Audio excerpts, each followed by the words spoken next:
Welcome to Eternal Elements Learning Podcast brought to you by Tiasa Online. These podcasts are a part of the audio certificate programs on Tiasa Online.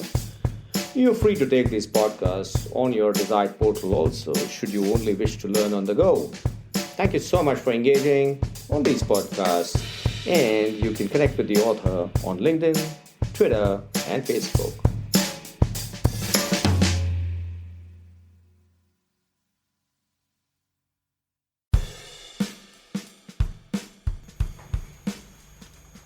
Hi, welcome back. This is the episode of Eternal Elements, which talks about a leadership dilemma. One of the leaders asked me this question: is compassion a business virtue? And I asked him, why do you ask me this question? Because he said, if mission and vision are critical and if goals are critical, that means I must get my task done. And then I looked at him and I said, oh yes, of course, it is the requirement of all the leaders to get the task done. But then we also need to question, are you going to be controlling people, or are you going to be allowing some level of or full level of empowerment based on the skill sets and the competencies that people carry? And then he looked at me and he said, well, I love to control.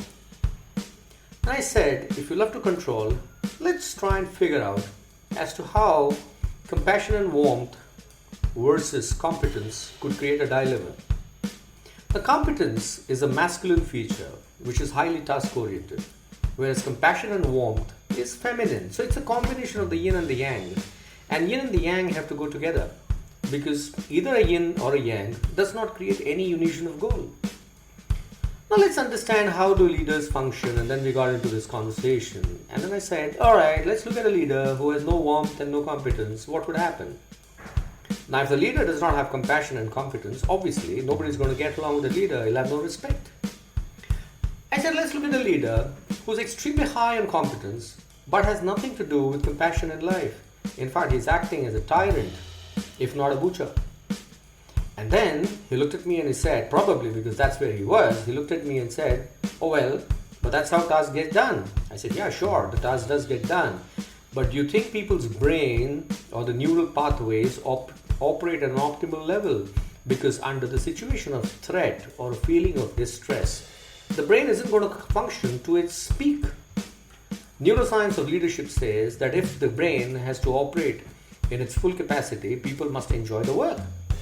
That's when neural pathways and millions of neurons actually get fired, and that's when creativity happens. So he looked at me and he said, probably that's right. I said, fair enough, let's look at the contradictory version of this. Let's say the warmth is extremely high, the compassion levels are extremely high, but you're not demanding results from people. That means you're not being loaded on competence. What's going to happen? He said, well, I'll emerge more like a friend who doesn't expect anything from people. I said, yeah, period. That's where I think leaders go wrong and they tend to get confused.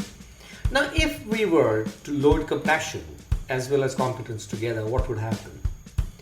And that would emerge in a scenario of a mentor, a role model, and a very effective leader. Because ultimately, leadership is about aiding and helping people to deliver performance. And it is also about driving a change.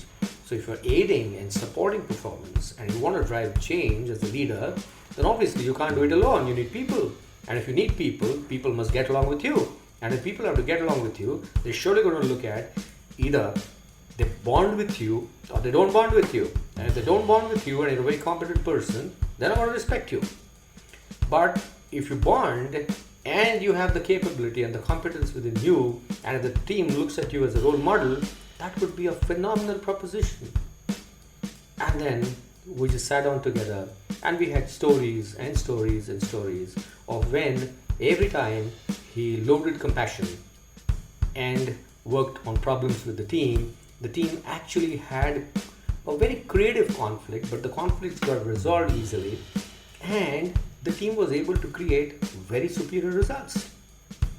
So that's where the question of is compassion a business virtue got answered.